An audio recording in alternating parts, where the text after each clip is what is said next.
সব তো শেষ করে দিয়ে চলে যাচ্ছ। আরে বাবা, বড়টামি চোরটামি বাড়ি সবাই জানে তোমার কোনো ক্ষমতা নেই, রঞ্জা পিসি কোনো ক্ষমতা নেই, তোমার দৌড় কত পর্যন্ত সবাই জানে। যাও যাও যাও, বাড়ি গিয়ে সবাইকে সন্তুষ্ট করো, সবাইকে সুখী করো তুমি। তোমার তো পৃথিবীতে কারোর উপর কোনো দায় নেই। এই বাড়িটা আমি তোমার রঞ্জা পিসির নামে লিখে দিচ্ছি। তুমি দানপত্রটা রঞ্জা পিসিকে দিয়ে দিও, মানে তোমার রঞ্জা পিসিকে দিয়ে দিও, আর বাকি যা আইনি কাজ আছে সেগুলো হতে থাকবে। কেন তুমি রঞ্জা পিসির নামে সবকিছু লিখে দেবে? যে তোমার ভালোবাসার মূল্যই বুঝলো না, তুমি তার নামে সবকিছু লিখে দেবে? রঞ্জা পিসি, রঞ্জা পিসি, রঞ্জা পিসি দরজাটা খোলো না। রঞ্জা পিসি, রঞ্জা পিসি দরজা খোলো।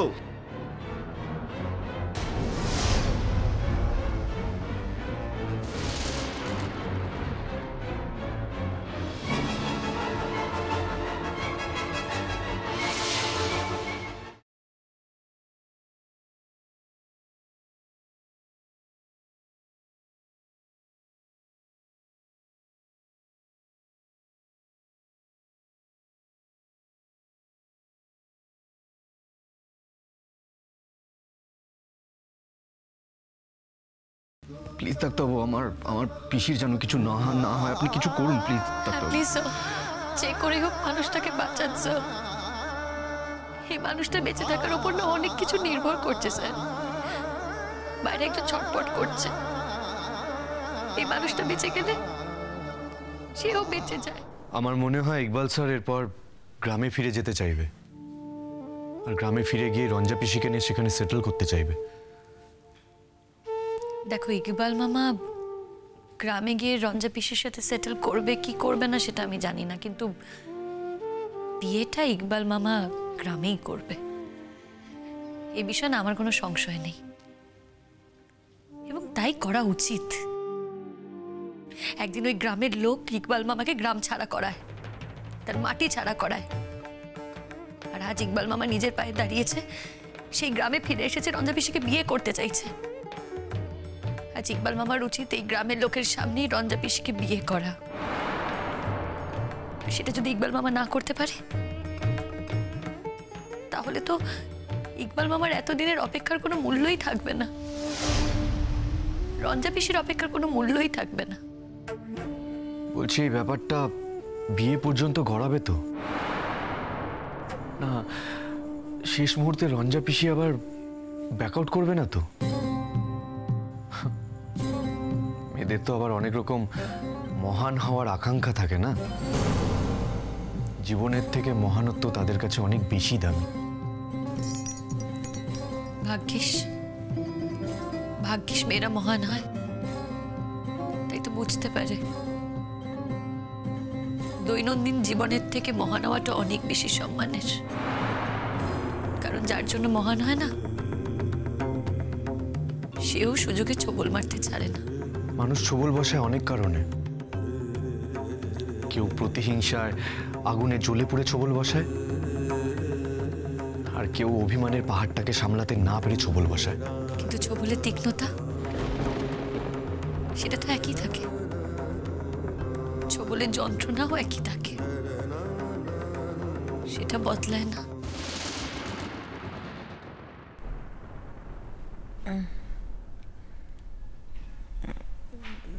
জল জল।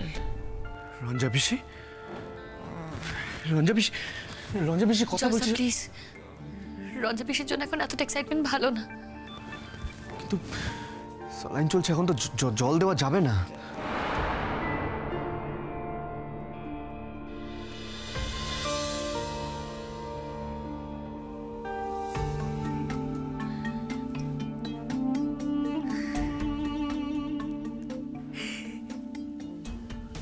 রঞ্জা পিসি,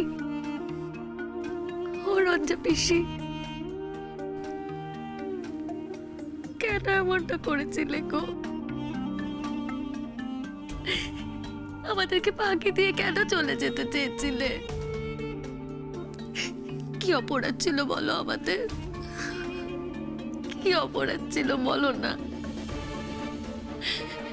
কি অপরাধ ছিল ইকবাল মামার? কি অপরাধ? ডাক্তারবাবু বলেছেন কাল সকালে উনি তোমাকে ছেড়ে দেবেন, তারপর আমি তুমি আমরা দুজন গ্রামে ফিরে যাব। কেমন? দুজন যাব? আমি তো চাইনি ও তোমাদের সঙ্গে যাক, তুমি দয়া করে জোর করে নিয়ে গেলে তাই। যশ কোথায়? যশ কোথায়? যশ আবার ওই গ্রামে গেছে। কি? আপনাদের 5 মিনিট সময় দেয়া হলো। উই আর এক্সট্রিমলি সরি, আমরা কুইট করছি।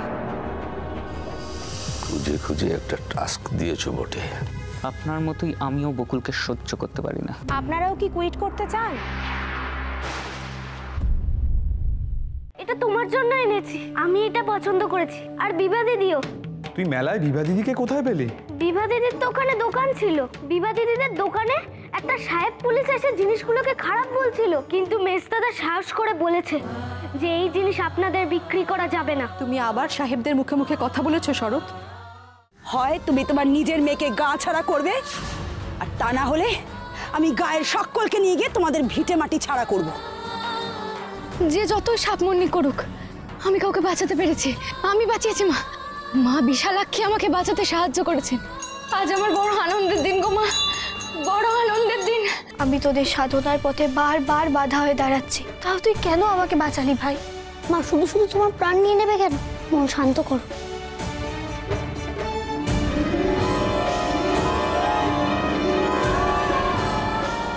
তুই ছুতেই আমার কষ্ট যন্ত্রণা সব এক নিমেষে চলে গেল কি করে?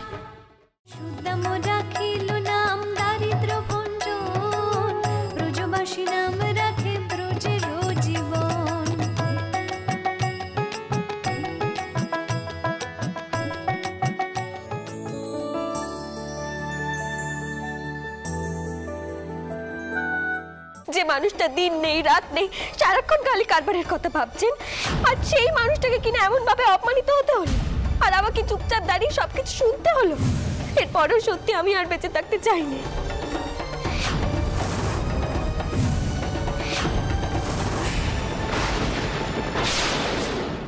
तूने मुझे पहचाना नहीं, जाना मैं कोई अनजाना नहीं। কেন জানি না আমার মনে হয়েছিল যে তুমি অন্যায় করছো, সেই অন্যায়ের প্রতিকার করার জন্যই পুলিশকে জানিয়েছিলাম। আমি আপনাকে ভালোবাসি ছোটমণি। আমি তোমায় ভালোবাসি না রানু। ভালোবাসেন না? না, আমি শুধু তোমাকে আমার বাবা মায়ের লোভের হাত থেকে বাঁচাতে বিয়ে করেছিলাম। Happy birthday Bhanu. কেক কে পাঠালো? লাট সাহেব, তুমি পাঠিয়েছো এই কেক? জানো আজকে আমার মাও আমার সঙ্গে এসেছে। এসো নিশা, আবার মায়ের সঙ্গে দেখা করবে। এসো।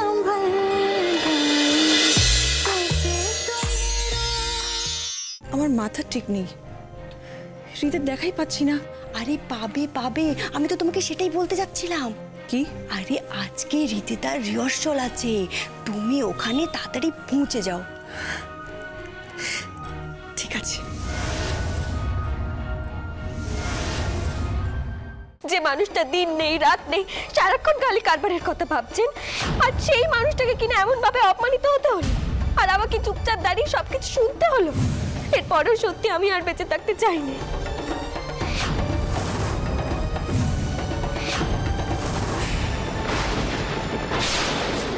আমি তোদের সাধনার পথে বারবার বাধা হয়ে দাঁড়াচ্ছি, তাও তুই কেন আমাকে বাঁচালি ভাই? মা শুধু শুধু তোমার প্রাণ নিয়ে নেবে কেন? মন শান্ত করো।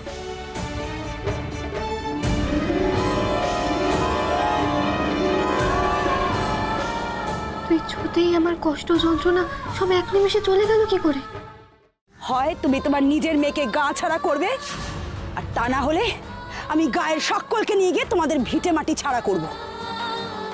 যে যতই সাপমন্নি করুক, আমি কাউকে বাঁচাতে পেরেছি। আমি বাঁচিয়েছি মা। মা বিশালাক্ষী আমাকে বাঁচাতে সাহায্য করেছেন। আজ আমার বড় আনন্দের দিন গো মা, বড় আনন্দের দিন। এটা তোমার জন্য এনেছি, আমি এটা পছন্দ করেছি। আর বিভা দিদিও। তুই মেলায় বিভা দিদিকে কোথায় পেলি? বিভা দিদির তো ওখানে দোকান ছিল।